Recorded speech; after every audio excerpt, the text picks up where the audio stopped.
Hello everyone, स्वागत है आप लोगों का आईकॉन्टा पटना ऑफलाइन सेंटर में। I am Amit Anand, faculty of LRDI and today I am going to start a puzzle. तो आज जो हम पजल करने वाले हैं सिलेक्शन बेस्ड पजल होते हैं। आप लोग जानते हो सिलेक्शन मतलब क्या होता है, सेलेक्ट करना। दो टॉपिक पढ़ने होते हैं आपके कैट में सिलेक्शन से रिलेटेड। एक सिलेक्शन होता है, एक उसके अपोजिट डिस्ट्रीब्यूशन होते हैं। सिलेक्शन और डिस्ट्रीब्यूशन में डिफरेंस क्या है? तो सिलेक्शन में क्या होता है, 10 स्टूडेंट है, उसमें से कोई 2 स्टूडेंट को सिलेक्ट करना है। तो 10 स्टूडेंट में कोई 2 स्टूडेंट को आप सेलेक्ट कर रहे हो। लेकिन डिस्ट्रीब्यूशन में क्या होता है, 10 स्टूडेंट को हमको डिस्ट्रीब्यूट करना है डिफरेंट एरिया में। ठीक है, जो एरिया आपके मेंशन होते हैं उसमें मेंशन करना होता है। तो डिस्ट्रीब्यूशन में हम सारे को लेते हैं, सिलेक्शन में बस जो सेलेक्टिंग पार्ट है, अगर हमको 2 सेलेक्ट करना है तो बस 2 ही को हम लेते हैं। उसके सेलेक्ट करने के तरीके अलग होते हैं, पैटर्न अलग होते हैं, तो उसके अकॉर्डिंग हम लोग डिसाइड करते हैं। ठीक है ना।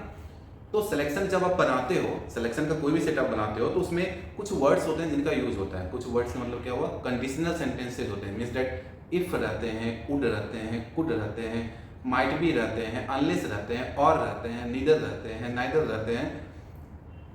ये सब आपके सेंटेंसेज होते हैं। तो ये सब जो कंडीशनल सेंटेंस हुए, वर्ड हुए, इसके बेसिस पे सेंटेंस बनाते हैं। इस पर पॉसिबिलिटी तो जाएगा ना पॉसिबिलिटी। जैसे हम बोलते हैं if Ram is selected then Shyam is selected. अगर राम सेलेक्ट होता है तभी श्याम सेलेक्ट होगा।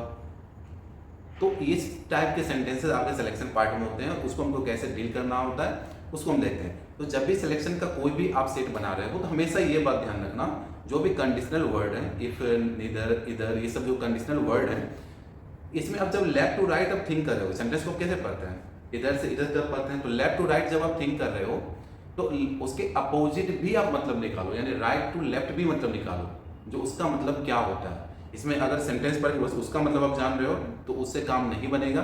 आपको लेफ्ट टू राइट पढ़ रहे हैं तो राइट टू लेफ्ट भी देखिए। जो अगर राम श्याम से कनेक्टेड है तो श्याम का राम से क्या कनेक्शन है, ठीक है, उसके अकॉर्डिंग आपको सेट को सॉल्व करने में ईजी हो जाएगा।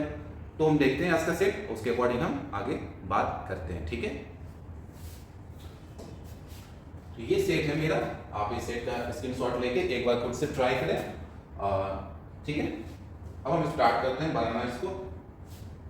इधर क्वेश्चन दिए हुए हैं और इधर स्टेटमेंट दिए हुए हैं। स्टेटमेंट का मतलब समझते हैं और उसको हम अच्छे से डील करते हैं, क्या होना चाहिए उसका मतलब। ठीक है, मिस्टर अरविंद, यानी एक पर्सन है mister Arvind, the head of the party, यानी पार्टी हो रही है कहीं पे, यहाँ पे पार्टी हो रही है ना, तो यहाँ पे पार्टी हो रही है कहीं पे, is assigned with the job of selecting a team from a group of 10 party member P, Q, R, S, T, U, V, W, X, Y for upcoming election। Upcoming election के लिए 10 party member को उनको select करना है, P, Q, R, S, T, U, V, W, X, Y को।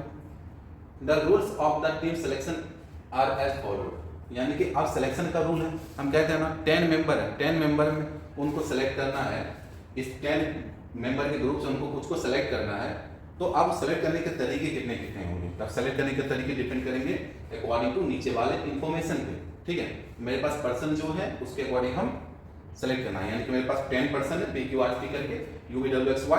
अब इसमें से हमको सेलेक्ट करना है। सेलेक्ट करने के लिए कुछ स्टेटमेंट दिए हुए हैं जो आप सेलेक्ट कैसे करना है, यानी कि अगर हम इनको सेलेक्ट करते हैं तो उनको रहना क्या जरूरी है, कि कौन नहीं रहेंगे, कौन रहेंगे, उनके अकॉर्डिंग ग्रुप बनाना है इलेक्शन के लिए। तो कैसे ग्रुप का फॉर्मेशन होगा, तो कह रहा है exactly one among X and R must be selected. कह रहा है इस सेंटेंस में X और R में कोई एक मस्ट बी सेलेक्ट होगा, यानी आपके ग्रुप में जब भी आप पर्सन काउंट कर रहे हैं तो उसमें X और R एक मस्ट बी रहेंगे ही रहेंगे।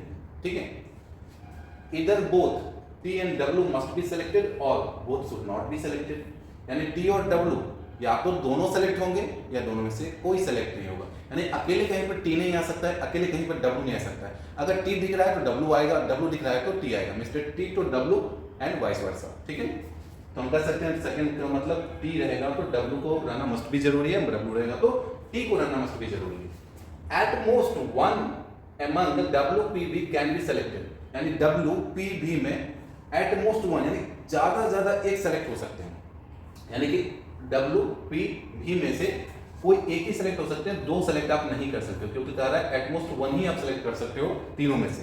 यानी कि कोई भी ग्रुप में अगर W दिख गया इसका मतलब उस ग्रुप में P भी नहीं आ सकता है, किसी ग्रुप में P दिख गया तो वहां पर W भी नहीं आ सकता है, किसी ग्रुप में V दिख गया तो वहां W भी नहीं आ सकता है, या तो ये तीनों दिखे ही ना। एटमोस्ट 1 का मतलब क्या होता है, ज्यादा आप एक सेलेक्ट कर सकते हो, सेलेक्ट नहीं भी तो कर सकते हैं तीनों को, एक है तो हम 0 भी तो सकते हैं। एटमोस्ट मतलब क्या होता है, जो भी नंबर वहां से 0 तक आना। ठीक है, तो नहीं भी सेलेक्ट कर सकते, लेकिन अगर सेलेक्ट करते हैं तो तीनों में से किसी एक ही को सेलेक्ट करेंगे, 2 को हम सेलेक्ट नहीं कर सकते हैं।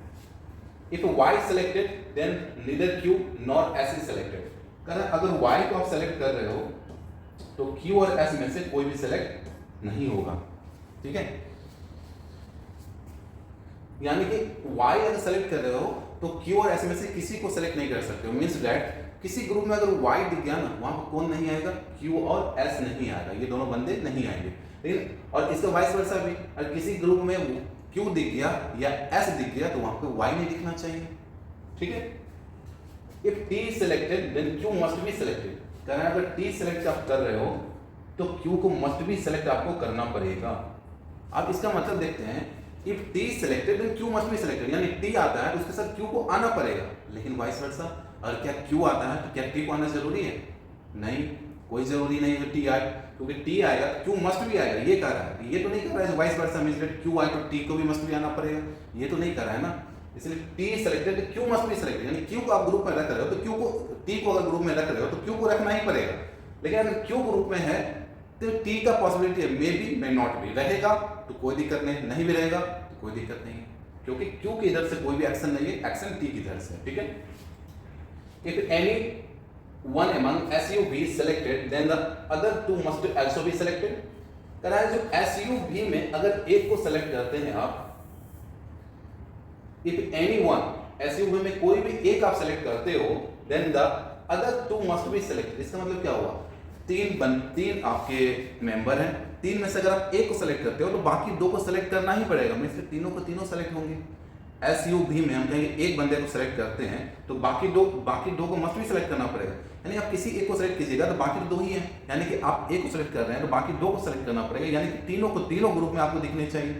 मींस दैट S, U और V, अगर एक सेलेक्ट हो रहा है तो अदर दो मस्ट भी सेलेक्ट होगा, यानी कि S सेलेक्ट होगा तो UV को आना है, B सेलेक्ट होगा तो SU को आना है, और U सेलेक्ट होगा तो SB को आना है, ठीक है। यानी कि तीनों एक साथ रहेंगे। कहीं पर SU दिखा या S सिंगल दिखा या तो वो सेंटेंस गलत हो जाएगा, कि S आएगा तो U और V आएगा ही आएगा, क्लियर।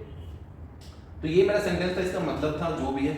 अब इसमें क्या होता है, आप सेंटेंस पढ़ के सिर्फ मतलब निकाल सकते हैं, क्वेश्चन क्रैक नहीं कर सकते। मींस दैट इसको आप ये नहीं जो टेबल पजला सॉल्व करते हो, क्या करते हो, पहले टेबल का अरेंजमेंट कर देते हो, फिर क्वेश्चन का क्वेश्चन आराम सॉल्व हो जाता है। ये कंडीशनल बेस्ड होते हैं, जो कंडीशन को अपलोड करते हो, अब ये condition according two questions decide होगा जो क्वेश्चंस में क्या कहे जा रहे हैं, ठीक है।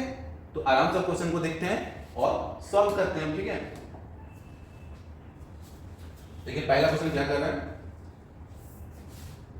What is the size of the largest team that can be selected. यानी कि आपको कौन सा टीम का साइज फाइंड आउट करना है, लार्जेस्ट टीम का। लार्जेस्ट टीम हम कैसे बनाएंगे, तो आप इसी सारे सेंटेंस से बना सकते हैं। अब देखिए जब भी हमको लार्जेस्ट टीम बनाना है तो जो सेंटेंस में मैक्सिमम पर्सन के बारे में बात किए हैं आप उसको पहले उठाओगे। आप उठा किसी भी सकते हो, किसी भी सेंटेंस को पकड़ के आप कनेक्ट कर सकते हो, लेकिन हमको लार्जेस्ट टीम बनाना है, इसमें से जो जिसमें बंदे मैक्सिमम पर्सन के बारे में बात किए हैं उसको हमको ट्राई करना पड़ेगा। तो कौन सा सेंटेंस ट्राई करेंगे, SUV ट्राई करेंगे ना, क्या ये हम लेंगे तो 3% तो आएंगे ही आएंगे, आएंगे ही आएंगे। पहले आप ये लिख लो समझने के लिए, कौन कौन से थे, P थे, Q थे, R, S, T, U, V, W, X और Y, यही था ना, P, Q, R, S, T, U, V, W, X, Y, ठीक है। अब हमको SUV टीम बनाना, तो S, U और V आ गए, तो तीन तो बंदे आ गए ना। अब अगर तीन सर आ गए हैं, अब इसके अकॉर्डिंग हमको ब्रेक करना पड़ेगा, यानी कि S हम ले चुके हैं, U ले चुके हैं और V ले चुके हैं, ये तो खत्म हो गया। अब एक सर अगर S आता है तो कौन नहीं आएगा, Y तो नहीं आएगा ना, क्योंकि S जहां पे गया उस ग्रुप में कौन नहीं लिख सकते, Y, तो ये ऑलरेडी Y हम हटा देते हैं, ओके। अब W है, P है, V है, इसमें से कोई एक ही सेलेक्ट होंगे ना, तो एक को सेलेक्ट कर चुके हैं V को, तो V अगर सेलेक्ट हो चुका है कौन नहीं आएगा, WP नहीं आएगा, यानी यहाँ पर ना तो W दिखना चाहिए ना तो P दिखना चाहिए, क्लियर। आप ये जो सेंटेंस है ये तो मस्ट भी था, सारे में आएंगे क्योंकि X और R ग्रुप में रहने ही चाहिए, तो X और R में कोई एक ग्रुप में होंगे, ठीक है, X और R कोई एक ग्रुप में होंगे, तो X भी खत्म हो गए, R भी खत्म हो गए मेरे। अब कह रहा है जो T selected then Q is must be selected, अगर T ग्रुप में होते हैं तो Q मस्ट भी ग्रुप में होंगे। तो अगर हम T को यहाँ रख दें, आप सॉरी मान लो T को रख दें, Q भी आ जाएगा ना, लेकिन Q आ जाता है तो वहां तो Y नहीं आ सकता है, वहां तो Y नहीं आ सकता है ना, क्योंकि T को मान लीजिए T को हम ग्रुप में रखते हैं तो Q को तो रखना पड़ेगा सर, और T को अगर हम रख दें यहाँ पर Q को रखना पड़ेगा, तो T के साथ डब्ल्यू भी तो मस्ट भी है, D selected and W must be selected, आपको डब्ल्यू भी तो लेना पड़ जाएगा। टी अगर ले रहे हो तो डब्ल्यू भी लेना पड़ जाएगा, यानी कि अगर आप डब्ल्यू ले रहे हो तो डब्ल्यू पी डी में से कोई एक ही बंदे आप ले सकते हो ना, तो भी तो आप ले चुके हो, तो डब्ल्यू आप दोबारा ले लोगे, तो डब्ल्यू को हमको नहीं लेना, इसका मतलब डब्ल्यू कट हो रहा है तो टी को कट करना पड़ेगा, क्योंकि टी आएगा तो डब्ल्यू को मस्ट भी आना पड़ेगा, तो हमको यहाँ हटाना पड़ेगा। तो ये टी और डब्ल्यू तो हम ले नहीं सकते हैं, टी क्यू भी नहीं ले सकते हैं, तो क्या हम सिंपल क्यू नहीं ले सकते हैं क्या? हाँ क्यू तो ले सकते हैं ना, क्योंकि T selected then Q must be selected, but इधर से तो नहीं है जो क्यू सेलेक्ट होगा तो टी को सेलेक्ट होना ही पड़ेगा, ये तो नहीं कहीं लिखा हुआ। क्यू आ सकता है अकेला, उसके साथ टी आए ना आए कोई बात नहीं, लेकिन टी आएगा तो क्यू को आना कंपलसरी है सेंटेंस के अकॉर्डिंग, यानी कि क्यू भी आ गया, अब टी को आएगा नहीं ग्रुप में, तो मेरे ग्रुप के साइज क्या बनेंगे 1 2 3 और इसमें से कोई एक होगा 4 और 5, एंड आंसर क्या हो जाएगा 5। तो जनरल थिंकिंग है, जो आपको पूछ रहा है उसके अकॉर्डिंग आप सेंटेंस में देखो, उसके अकॉर्डिंग आप अटैच करो, ठीक है। तो पहला क्वेश्चन मेरा हो गया। दूसरा देखते हैं P Q R S T U V W X Y।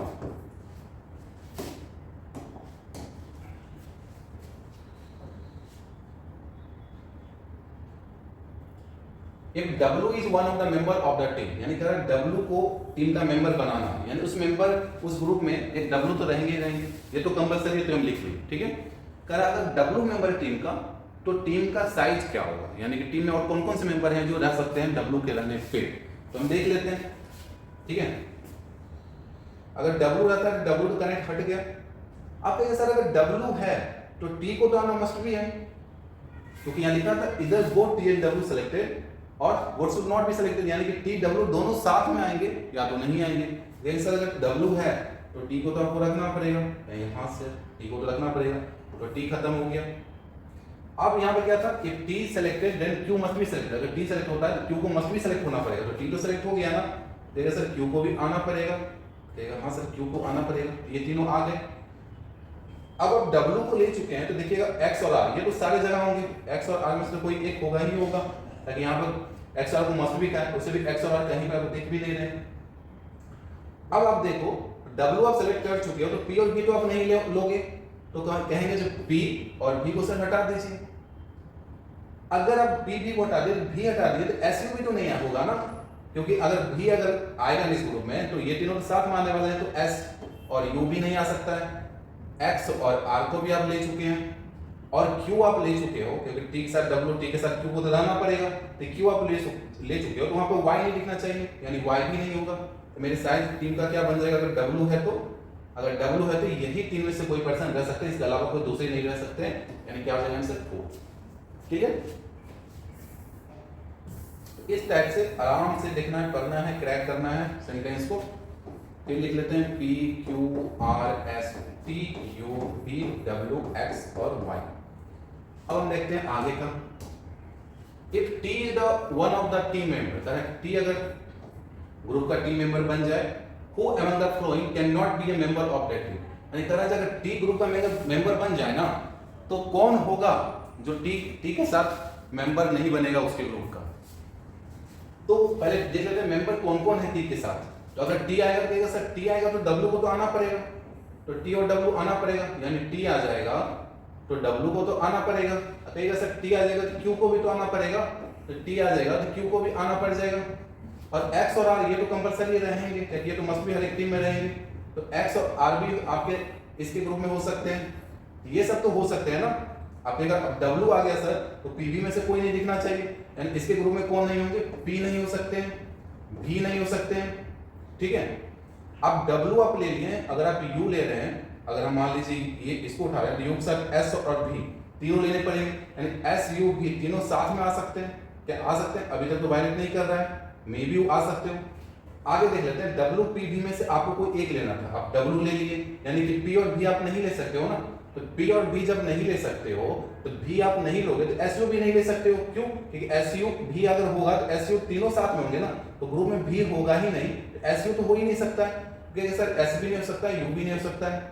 और ग्रुप में अगर Q आ गया है तो Y तो दिखेगा नहीं, क्योंकि Q आ चुका है तो Y तो ले नहीं सकते हो, यानी कि Y भी आपका नहीं होगा।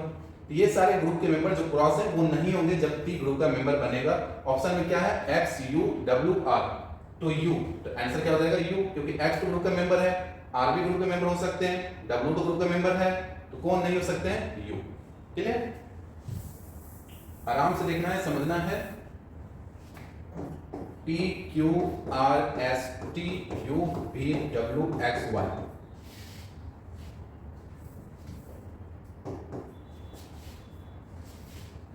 अब यहां पर हम देखते हैं आगे क्या कर रहा है।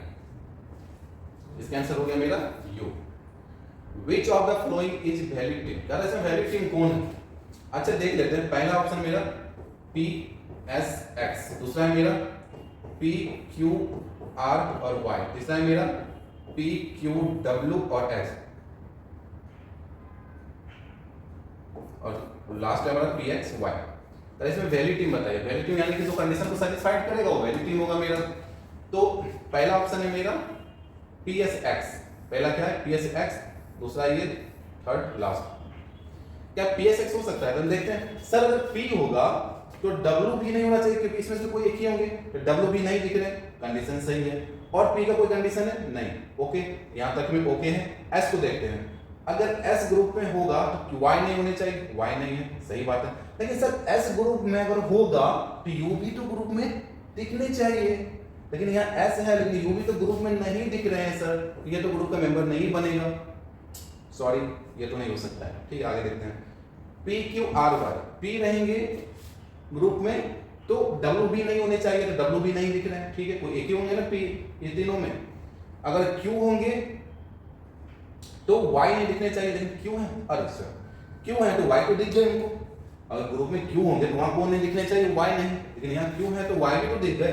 ये भी सेंटेंस गलत हो गया मेरा, सॉरी, क्या करें, बड़ा सा था, गलत हो गया। अब अगर यहाँ P होंगे तो P होंगे तो W भी नहीं दिखने चाहिए, लेकिन ओह फिर से गलत हो गया।